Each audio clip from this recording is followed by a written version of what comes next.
Hello and welcome back to Emily Cat 176. It's Friday. Oh, the weeks are flying by, aren't they? So I hope you've all had a good week. So Friday we talk about books.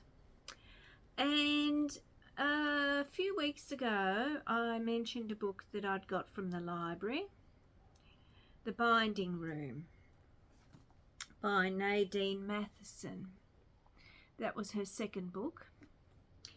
And I'd said that because with the library, I read it, then I take it back. And when I borrowed that book, that day when I was in my local library, of course I'd forgotten my library card, because it's always the same. I go into bookshops when I'm not expecting to. I go into libraries when I'm not expecting to borrow anything, and I don't carry a lot of cards around anyway. But we got talking, the librarian and I, because I had to show photo ID, which for me, because I don't drive, is a proof of age card. That's what I have. I don't have a license. And we were talking, and I was mentioning she hadn't heard of this author before, and I was telling her that she had written 3 novels, and that the first one, The Jigsaw Man, was very good. The Binding Room, that was very good.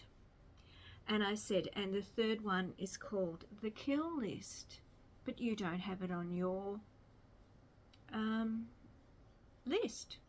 Because I'd looked to see, because of course everything's online now, so you can go into the library's websites and you can see what's in the catalogue. It's not in the catalogue.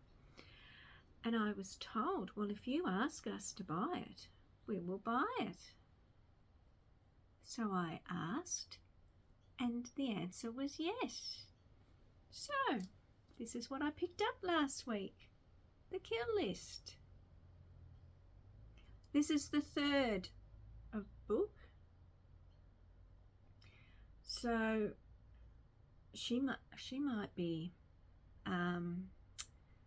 writing another one now. This is the third one. It says 5 shocking murders. 25 years ago, DCI Harry Rhymes arrested Andrew Streeter for the brutal murder of 5 young people. Streeter's kill list of victims was found in his home, and he was convicted of all 5 crimes.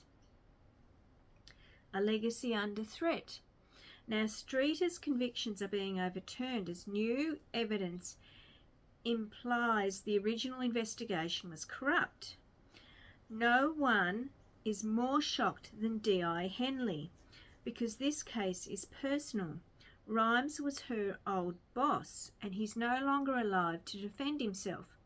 But when the killings start again, Henley must face the truth. Rhymes got it wrong 25 years ago. A killer on the loose. Henley and her team reopen the original murder cases, but they must put their personal feelings to one side, because the real killer is still out there and he's working his way through a new kill list. That sounds interesting. I like, as I've said before, I like crime, but I especially like crime that's set in the past. So this book came out in, let me have a look, 2025. So I've just picked it up this week. Thankfully it's a small book, easy to carry around, because some books can be very heavy. And if you, anyone who doesn't drive will know this, that if you're carrying around heavy books, they get heavier the further the day goes along. But yeah, I'm looking forward to reading this. As I said, the D.I. Henley, that's her detective, and she's been in all 3. I presume that she will, if she keeps writing, she'll continue on with that character.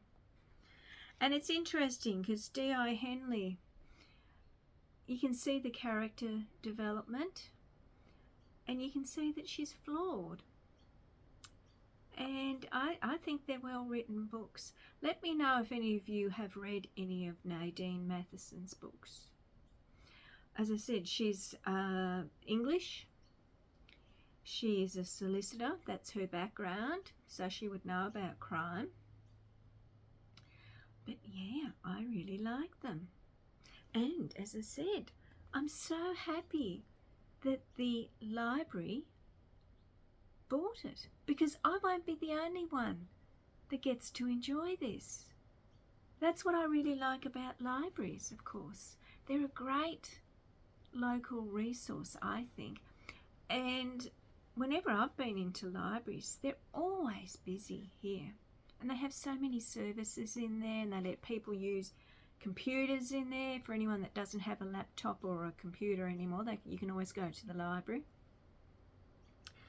And this is what I was told, that you can suggest to the librarians books that they can buy.